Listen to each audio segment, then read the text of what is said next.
کیا حویلی کے اونچے درادوار کے پیچھے کوئی ایسا ہولناک سچ چھپا ہے جو ایک معصوم بہن کی زندگی کی قربانی لے گیا؟ پگڑی کی جھوٹی لاج اور جائیداد کی خاطر کھیلے جانے والے اس خونی کھیل کا اگلا نشانہ اب کون بنے گا؟ کیا اس بار بھی اندھی رسموں کی جیت ہوگی، یا حویلی کی دیواریں بغاوت کی ایک ایسی گونج سنیں گی جو صدیوں پرانے بتوں کو پاش پاش کر دے گی؟ اماں، کیا آج باجی کی شادی ہے نا؟ 10 سالہ حورین نے سسکتی ہوئی ماں سے سوال کیا تھا۔ مجھے نہیں پتا حورین، مجھے تنگ نہ کر، چلی جا یہاں سے۔ ماں حورین کے پاس بیٹھی لکڑیوں کے ڈھیر کے سامنے اپنے آنسوؤں اور اپنے دل کے ارمانوں کو دھواں بن کے اڑتے دیکھ رہی تھی۔ خیر، ماں نے کبھی حورین کو ایسے نہ ڈانٹا تھا، جانے کیوں آج وہ اتنی پریشان سی دکھائی دی۔ نہ بتاؤ اماں، میں باجی سے خود پوچھتی ہوں کہ وہ ایسی ہی تھی نا، کبھی نہ ہارنے والی۔ عجیب سناٹا تھا، ورنہ اکیلی حورین ہی سارے گھر میں شور مچاتی تھی، اور جب شادی ہو تو نہ یہ مہندی، نہ گجرے، نہ پھولوں کا زیور، اور نہ ہی کمکموں سے سجا ہوا گھر۔ یہ ساری چیزیں ہی تو حورین کے لیے حیران کن تھیں۔ اس کے دل میں باجی کی شادی کی کتنے ارمان تھے۔ جانے یہ کیسی شادی تھی کہ جس میں ڈھولک تک کی آواز نہ سنی اس نے۔ باجی باجی، تیری شادی ہے نا آج، کتنا مزہ آئے گا۔ کمرے کی ہر کھڑکی کو سفید پردوں سے سجایا گیا تھا، اور کمرے میں بظاہر چارپائی پر بھی سفید چادر بچھائی گئی تھی۔ حورین کی باجی مریم کا کمرہ عام فلموں سے بالکل ہٹ کر دکھائی دے رہا تھا۔ جیسے ہی مریم پر حورین کی نظر پڑی، وہ اچانک کمرے کے چاروں طرف دیکھنے لگی۔ یہ کیسی شادی ہے باجی؟ اس میں تمہارا کمرہ بھی سفید ہے۔ ہائے، کمرہ تو کمرہ، تم نے تو آج کپڑے بھی سفید پہن رکھے ہیں۔ کمرے کے سفید پردوں سے ہٹ کر اب اس کی نظر بہن کے سفید کپڑوں پر ٹہر گئی تھی۔ بول باجی، نہ تیرے ہاتھوں پر یہ مہندی ہے اور نہ تیرے تن پر سرخ جوڑا، یہ کیسی شادی ہے باجی؟ بول، بولتی کیوں نہیں؟ مریم کی خاموشی اور کمرے کا رنگ روپ حورین کی بے چینی بڑھا رہا تھا۔ وہ اپنی بہن کے چہرے کو ہاتھوں میں لیے سوال کر رہی تھی۔ مریم حورین کے ہر سوال پر خاموش تھی، وہ کہیں سے بھی الجھی ہوئی نہیں لگ رہی تھی۔ اس سفید جوڑے میں ملبوس مریم کے سرخ سے بال اس کے چہرے پر بکھرے ہوئے تھے۔ حورین کے سوالات اس کے اندر ایک شور برپا کر رہے تھے، اور اس کے اندر کے زخم اور گہرے ہو گئے تھے۔ چپ کر جا حورین، میں ہاتھ جوڑتی ہوں، خدا کے واسطے چپ کر جا۔ اس نے روتے ہوئے حورین کے ہونٹوں پر ہاتھ رکھا۔ جا، چلی جا میرے کمرے سے باہر، جب بڑی ہو جائے گی تو سب سمجھ جائے گی۔ اب کی بار مریم غضبناک ہو کر چلائی تو حورین خوف زدہ ہو کر کمرے سے بھاگتی ہوئی باہر صحن میں آ گئی۔ سامنے وڈیرا شاہنوار مریم اور حورین کے والد اور لالا ارسلان اور لالا کامران آتے دکھائی دیے۔ وہ تینوں کی لاڈلی تھی۔ مریم کو بھی دونوں بھائیوں اور باپ نے اسی لاڈ سے پالا تھا۔ دونوں بھائیوں کے پیچھے مولوی صاحب بھی آتے ہوئے دکھائی دیے، جانے کیوں وہ بھی خوفزدہ سے لگ رہے تھے۔ مریم بیٹی، پردہ کر لو، ہم نکاح پڑھانے آئے ہیں۔ وڈیرا شاہنوار کے یہ کہنے پر حورین نے چونک کر ادھر ادھر دیکھا، لیکن مریم نے بے حسی سے یہ سب سنا اور خاموشی سے کھڑی رہی۔ پھر والد اور بھائی مریم کے کمرے میں چلے گئے۔ کچھ دیر بعد وہ کمرے سے نکل کر باہر چلے گئے۔ حورین کی سمجھ میں اب بھی کچھ نہ آیا تھا۔ وہ پھر سے مریم کے کمرے میں چلی گئی۔ اب منظر تھوڑا بدلا ہوا تھا کہ مریم کے ہاتھ میں قرآن پاک تھا، اور اس نے سفید لباس کے ساتھ سر پر سفید چادر اوڑھ رکھی تھی۔ تیرا دھیان کدھر ہے باجی؟ وہ آہستہ سے اس کے قریب بیٹھ کر حیرت سے اسے دیکھتے ہوئے گویا ہوئی تھی۔ مریم پتھر کی مورت بنی بیٹھی قرآن پاک پر نظریں گڑائے بولی، بول باجی۔ حورین کی اس طرف متوجہ ہوئی۔ بھاگ جا حورین، ہاں سچ کہہ رہی ہوں، بھاگ جا یہاں سے۔ وہ آنکھیں پھاڑے پاگلوں کی طرح حورین کو بھاگ جانے کا کہہ رہی تھی۔ بھاگ جا، اس ظلم کے خلاف بغاوت کر دے، تو کر سکتی ہے۔ وہ تڑپ تڑپ کر روتی ہوئی قرآن پاک کو سینے سے لگا رہی تھی۔ جب اس کی آواز آنا بند ہوئی تو حورین بھاگتے ہوئے کمرے سے باہر نکل گئی۔ اماں، اماں، حورین کی سانس اکھڑی ہوئی تھی۔ ماں جو پہلے ہی دل میں صدمہ لیے آنگن میں بیٹھی رو رہی تھی، حورین کو اس طرح دیکھ کر گھبرا گئی اور مریم کے کمرے کی طرف بھاگ کھڑی ہوئی۔ مریم، مریم، ہائے میری بچی، مریم اٹھ جاؤ پتر۔ قرآن پاک کو سینے سے لگائے وہ اس دنیا سے بہت دور جا چکی تھی۔ لاچار ماں کی آہو پکار نے سارے گاؤں کو خبر کر دی کہ مریم اس دنیا میں نہیں رہی۔ جوانی کی عمر میں پہنچتے ہی موت نے اسے اپنے آغوش میں لے لیا تھا۔ ہائے میری لاڈلی، میری مریم، میری بیٹی۔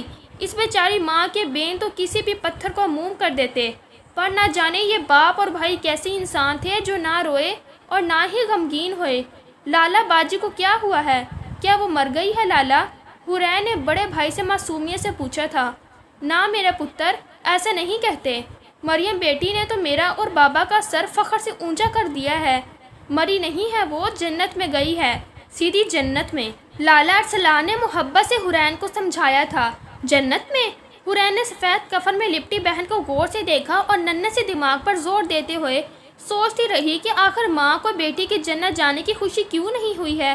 اس ماں کے پاس تو مجال شکوہ بھی نہ تھی۔ جوان بیٹی کی لاش پر پھولوں کی چادر ڈال کر ماں تو آدھی خود ہی مر گئی تھی، پر بھائیوں اور باپ کی صحت پر تو کوئی اثر نہیں ہوا تھا۔ یہ وڈیروں کی دنیا ہے جہاں عورت کی زندگی بے بسی کی مانند ہوتی ہے۔ یہ اسی جینے کا حق نہیں دیتے۔ وہ چاہے تو کسی کا دل توڑ دیں، پر وڈیرے سائیں اجازت نہ دیں تو عورت کو جینے کا کوئی حق نہیں ہوتا۔ اس واقعے کو 8-10 سال کا عرصہ گزر چکا تھا۔ حورین اب مریم کی ہی ہم عمر پہنچ چکی تھی۔ سارے گھر میں چہچہاتی، ہر کسی کو ہنساتی زندگی سے بھرپور حورین نے ماں کے دکھ کو کچھ کم کر دیا تھا۔ حویلی کے بڑے سے صحن میں وہ کبھی آنکھ مچولی کھیلتی تو کبھی سہیلیوں کے ساتھ پکڑم پکڑائی۔ آج بھی وہ آنکھیں بند کر کے سہیلیوں کو تلاش کر رہی تھی جب سامنے اونچی پگڑی والے وڈیرا شہنوار آن کھڑے ہوئے۔ پکڑ لیا، پکڑ لیا۔ والد کے بازو تھام کر اس نے جھٹ سے آنکھوں سے پٹی اتار دی تھی۔ ارے میری بیٹی! وڈیرا شہنوار کھلکھلا کر ہنس دیے تھے اور وہ بھی لاڈ سے ان کے گلے لگ گئی۔ حورین ہر رات مریم جی کے آخری جملے سوچتی رہی کہ آخر اتنے پیار کرنے والے والد سے کس بات کی بغاوت کرنی ہے اور کیوں؟ کیا بات ہے؟ ہاں، یہ آج کی شام کچھ عجیب سی تھی۔ والد نے سب کو اکٹھا کیا تھا، شاید کوئی اہم فیصلہ سنانے والے تھے جو آج اس طرح سب کو خاص طور پر بلوایا گیا تھا۔ سورج بادلوں کی اوٹ میں چھپ گیا تھا اور شام کی تاریکی نمودار ہو چکی تھی۔ حویلی کے بڑے سے صحن میں دونوں بھائی باپ اور ایک لاچار ماں اپنی دوسری زندہ بچنے والی بیٹی کو بازوؤں کے حصار میں لیے پھر سے وہی پرانی تاریخ دہرانے کا فیصلہ سنانے کے لیے بیٹھے تھے۔ کیا بات ہے ماں، تم آج پریشان سی لگ رہی ہو؟ حورین نے سہمی ہوئی ماں سے اس کا چھپا درد جاننے کی کوشش کی تھی۔ آج تیرے بابا کوئی فیصلہ کرنے والے ہیں۔ مجھے ڈر ہے کہیں یہ فیصلہ مجھ سے میری زندگی کی آخری جمع پونچھی بھی نہ چھین لے۔ حورین کی تڑپتی ماں نے روتے ہوئے بیٹے کو سینے سے لگا لیا۔ شام کا اندھیرا مزید گہرا ہوا تو وڈیرا شہنوار حورین کے کمرے میں آئے۔ حورین کمرے کی کھڑکی میں کھڑی چاند کو دیکھ رہی تھی جو آج کچھ مدھم سا لگ رہا تھا۔ میری لاڈو! والد نے محبت سے حورین کے سر پر ہاتھ رکھا تھا۔ ارے بابا جانی، آپ اس وقت؟ ہم آج اپنی بیٹی سے کچھ مانگنے آئے ہیں۔ امید کرتا ہوں میری بیٹی مجھے مایوس نہیں کرے گی، ہے نا؟ بابا سائیں، یہ کیا بات ہوئی؟ ایسی کیا چیز ہے جو آپ مجھ سے مانگنے کی ضرورت پڑ گئی؟ حورین نے محبت سے والد کے ہاتھ تھام لیے۔ شاباش حورین، میں نے تیری زندگی کے بارے میں ایک اہم فیصلہ کیا ہے۔ تجھے بس میری پگڑی کی لاج رکھنی ہے، مایوس نہ کرنا مجھے۔ کہ کھڑکی کے سامنے کھڑے کھڑے شاید آج والد ساری بات مکمل کرنے کے موڈ میں تھے۔ حورین بیٹی، ہم نے تیری شادی کا فیصلہ کیا ہے۔ حورین نے چونک کر والد کو دیکھا۔ ہاں، شادی؟ ویسے ہی شادی جو تیری مریم باجی کی ہوئی تھی۔ اس میں بیٹی نے میرا سر فخر سے بلند کر دیا تھا۔ مجھے یقین ہے تم بھی میری عزت کی لاج رکھو گی۔ پر بابا سائیں، باجی کی تو شادی ہوئی ہی نہیں تھی۔ مجھے یاد ہے ان کا دلہا تو آیا ہی نہیں تھا، تو شادی کیسے ہو گئی؟ حورین نے حیرت سے سوال کیا تھا۔ وہ شادی ادھوری نہیں تھی حورین بیٹی۔ لگتا ہے تیری ماں نے تجھے کچھ نہیں بتایا ہے۔ وڈیرا شہنوار آہستہ آہستہ چلتے ہوئے قرآن پاک کے پاس ٹھہرے اور قرآن پاک کو اٹھا کر حورین کے سامنے لے آئے۔ یہ ہے تیرا دلہا۔ اچانک سے حورین کے پاؤں تلے سے زمین نکل گئی، پر اس سے پہلے کہ وہ کچھ کہتی والد نے غضبناک آنکھوں سے دیکھتے ہوئے اسے خاموش کروا دیا۔ بیٹیاں ایسے سر جھکاتی ہیں، زبان نہیں چلاتی۔ ٹھیک 1 ہفتے بعد نکاح ہے تمہارا، اب بات ختم۔ حورین حیران کن نظروں سے والد کو جاتے دیکھتی رہی، جانے یہ خوشی کی بات تھی یا موت کی خبر۔ اس کی تو آنکھوں سے نیند اڑ گئی تھی۔ کچھ بھی تو سمجھ میں نہیں آ رہا تھا۔ وہ ہاتھوں میں قرآن تھامے بت بنی کھڑی تھی۔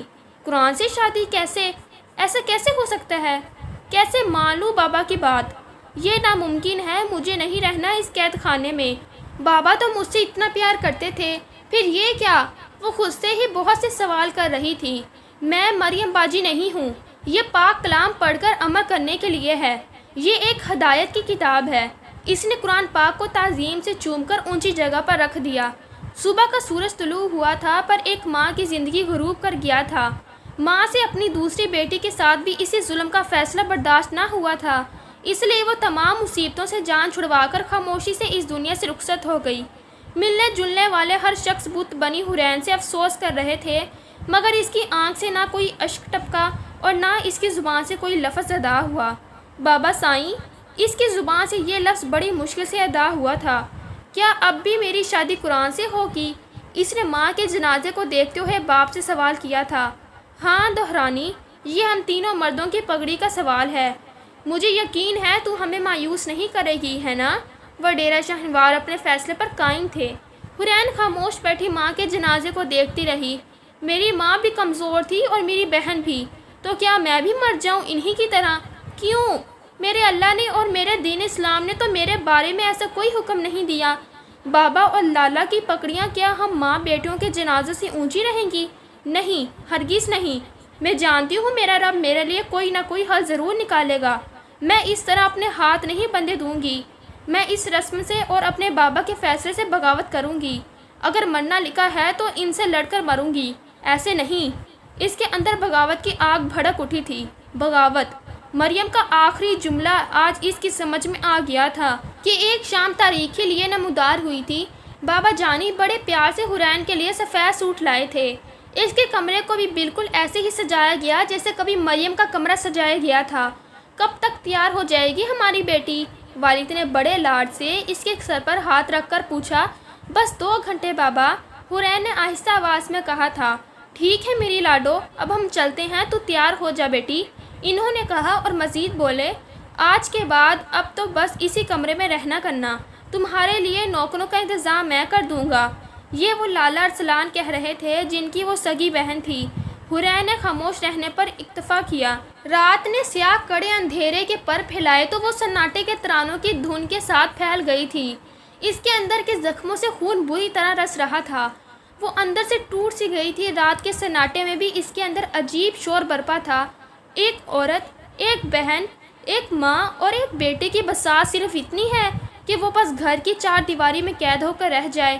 کھڑکی سے نظر آتا مہتاب روز کی طرح پرکشش تھا، لیکن آج بے رنگ اور بے کیف سا لگ رہا تھا۔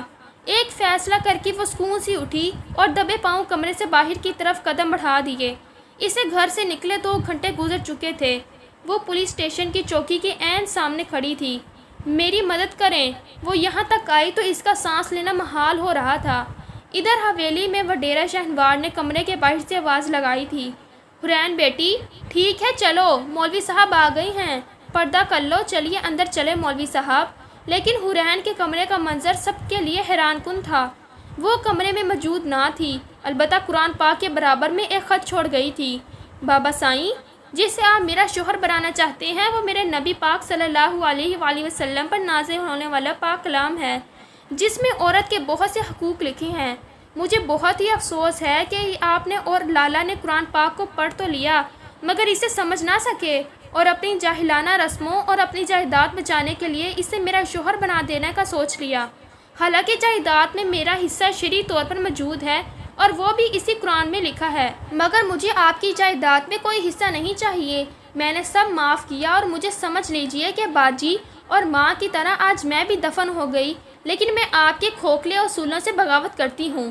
اگر آپ مجھے ڈھونڈ کر مار بھی دیں تو مجھے افسوس نہیں ہوگا، کم سے کم اتنا تو سکون تو ہوگا کہ میں لڑ کر مری، حالات سے ہار کر نہیں۔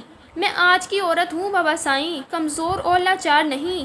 بھلے زمانہ ابھی آپ جیسے مردوں کا ہے لیکن قانون اب میرا بھی ہے۔ میں زندہ رہی تو آپ کے قانون سے انصاف لے کر دم لوں گی تاکہ آنے والی نسلیں اس ظلم سے بچ سکیں۔ بیٹی ہونے کے ناطے یہ بھی کہوں گی، خدا کے لیے ان جاہلانہ رسموں کو ختم کریں۔ کل قیامت کے دن کس طرح اللہ پاک کا سامنا کریں گے آپ؟ میرا فرض تھا آپ کو سمجھانا۔ آپ کی لاڈو۔ خط کا ایک ایک لفظ وڈیرا شہنوار اور دونوں بھائیوں کے دل پر انگاروں کی طرح لگا۔ گاڑی نکالو، والد چیخ کر بولے۔ اس سے پہلے کہ وہ گاڑی نکالتے کچھ پولیس اہلکار ایک نقاب پوش عورت کے ساتھ حویلی میں داخل ہوئے۔ جی کہیے، لالا ارسلان آگے بڑھے۔ آپ لوگوں کو ہمارے ساتھ چلنا ہوگا سائیں۔ خیریت؟ کیوں، کیا ہوا؟ لالا ارسلان نے سوال کیا۔ یہ بی بی بتا رہی ہیں کہ آپ نے 10 سال پہلے ان کی بہن کو قتل کر دیا تھا اور کچھ دن پہلے ان کی ماں کو۔ دیکھیے جناب، آپ کو غلط فہمی ہوئی ہے، ہم عزت دار لوگ ہیں، ہم کسی کو قتل نہیں کرتے پھرتے۔ یہ عورت ہماری دشمن ہوگی جو آپ کو ورگلا رہی ہے۔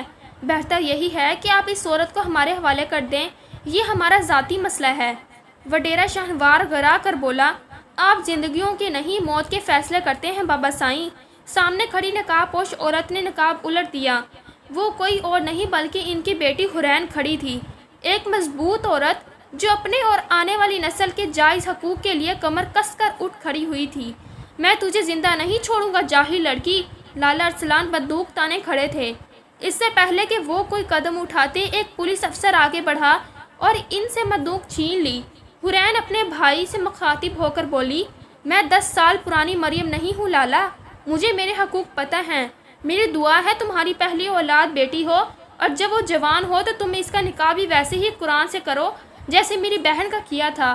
نہیں، کبھی نہیں، میں اپنی بیٹی کے ساتھ ایسا کبھی نہیں ہونے دوں گا۔ لالا ارسلان تڑپ اٹھے تھے۔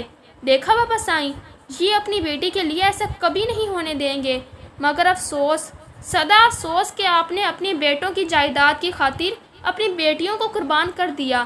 بابا کل قیامت کے دن میری اس مظلوم بہن کا ہاتھ ہوگا اور آپ کا گریبان ہوگا۔ وہ والد کے قریب کھڑی ان کی آنکھوں میں آنکھیں ڈال کر بولتی گئی تھی۔ وڈیرا شاہنوار اس کی باتیں سن کر تڑپ اٹھے۔ ان کی آنکھوں سے آنسو بہہ نکلے اور نگاہیں ندامت سے جھک گئیں۔ سر، مجھے کسی محفوظ جگہ پر پہنچا دیجیے، مجھے ان سے جان کا خطرہ ہے۔ اتنا کہہ کر وہ پولیس دستے کے ہمار چل دیے۔ وہ معاشرے کے بنائے گئے ہر اس باطل اصول سے بغاوت کرنے پر آمادہ تھی جو اسلام کے خلاف تھا، اور اب اس کا حوصلہ اور مضبوط ارادے اس کے لیے راہیں ہموار کر رہے تھے۔ تو یہ تھی ہماری آج کی سٹوری۔ اگر آپ کو ہماری یہ کہانی اچھی لگی ہے تو ہماری ویڈیو کو لائک کیجیے اور ہمارے چینل کو سبسکرائب کیجیے۔ تب تک کے لیے ہمیں اجازت دیں، شکریہ۔